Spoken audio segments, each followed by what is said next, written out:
Skandal Enron yang muncul pada bulan Oktober 2001 adalah sebuah skandal besar yang menyebabkan kebangkrutan perusahaan energi Enron yang berbasis di Houston, Texas. Skandal ini juga menyeret lembaga audit dan akuntansi Arthur Andersen sehingga harus dibubarkan meskipun Arthur Andersen adalah salah satu dari 5 lembaga audit dan akuntansi terbesar di dunia saat itu. Sejarah singkat Enron merupakan hasil dari merger dua perusahaan gas alam Houston, Natural Gas, dan Internorth.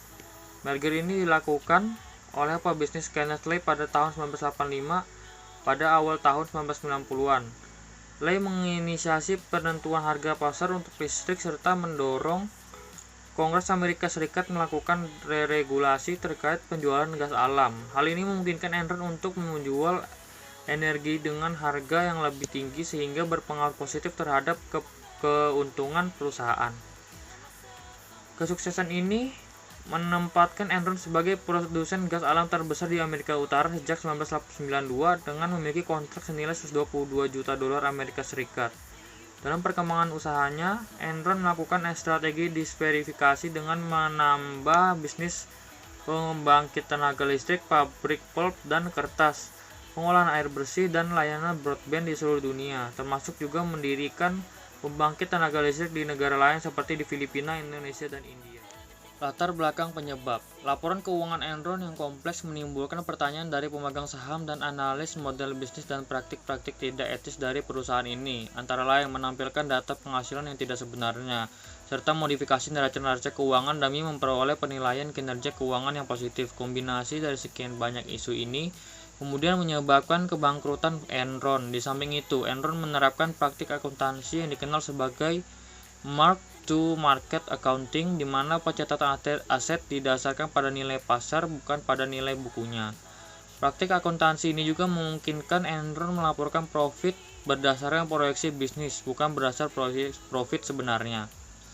Kronologi kasus Enron.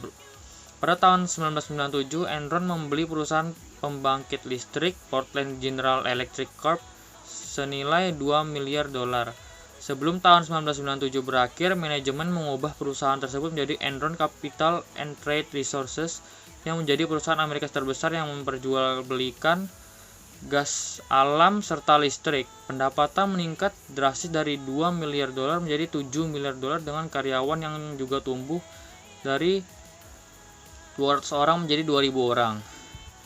Tidak cukup dengan prestasi tersebut, Enron membentuk pula Enron Online atau EOL pada bulan Oktober 1999. EOL merupakan unit usaha Enron yang secara online memasarkan produk energi secara elektronik lewat website. Dalam sekejap, EOL berhasil melaksanakan transaksi senilai 355 miliar dolar pada tahun 2000. Pada tahun 2000, bulan Januari, Enron mengumumkan sebuah rencana besar yang amat ambisius untuk membangun jaringan elektronik broadband yang berkecepatan tinggi atau high speed broadband dengan kapasitas jaringan penjualan bandwidth untuk melakukan penjualan gas serta listrik. Enron membiayai ratusan juta dolar guna melaksanakan program ini. Walaupun keuntungannya belum nampak, namun harga saham Enron di Wall Street melonjak menjadi 40 dolar, bahkan meningkat menjadi 90,56 dolar, sehingga Enron dinyatakan oleh majalah Fortune maupun media lain sebagai one of the most admired and innovative companies in the world, atau perusahaan Amerika yang paling inovatif, selama 6 tahun berturut-turut. Enron menjadi sorotan masyarakat luas pada akhir 2001 ketika terungkapkan bahwa kondisi keuangan yang dilaporkannya didukung terutama oleh penipuan akuntansi yang sistematis, terlembaga, dan direncanakan secara kreatif. Operasinya di Eropa melaporkan kebangkrutannya pada 30 November 2001 dan 2 hari kemudian pada 2 Desember di AS Enron mengajukan permohonan perlindungan saat itu. Hasil itu merupakan kebangkrutan terbesar dalam sejarah AS dan menyebabkan 4.000 pegawai kehilangan pekerjaan mereka. Tuntutan hukum terhadap para direktur Enron setelah skandal tersebut sangat menonjol karena para direkturnya menyelesaikan tuntutan tersebut dengan membayar sejumlah uang yang sangat besar secara pribadi. Selain itu, skandal tersebut menyebabkan dibubarkannya perusahaan akuntansi Arthur Andersen yang akibatnya dirasakan di kalangan dunia bisnis yang lebih luas. Enron telah diketahui melakukan beberapa pelanggaran, antara lain 1.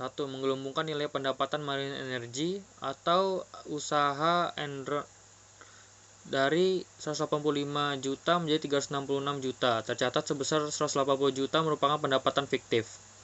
2. Minjam dalam jumlah besar untuk dana operasional yang tidak dicatat sebagai utang. Sebagian pinjaman ini sekitar 8 miliar US dollar. Sengaja disalah klasifikasikan sebagai perdagangan energi berjangka atau trades of energy futures. Dana pinjaman lainnya diberi judul arus kas dari kegiatan perdagangan. 3. Enron menyalahgunakan special purpose entities atau SPE diantaranya untuk menyembunyikan kerugian besar di anak perusahaan yang dimiliki. Fakta lainnya adalah salah satu eksekutif Enron, Jeffrey Skilling, mengumumkan pengunduran dirinya dari posisi CEO Enron pada tanggal 14 Agustus setelah berada di posisi tersebut hanya 6 bulan. Skilling menyebutkan alasan pribadi sebagai dasar pengunduran dirinya tersebut. Namun, pengamat memperhatikan bahwa beberapa bulan sebelum pengunduran diri tersebut, Skilling telah menjual 450.000 lembar saham Enron miliknya senilai 33 juta dolar. Meski begitu, Kenneth Lay yang menjabat sebagai chairman Enron memastikan bahwa tidak ada permasalahan dalam kinerja perusahaan di balik pengunduran diri Skilling. Lay kemudian mengambil alih peran sebagai CEO.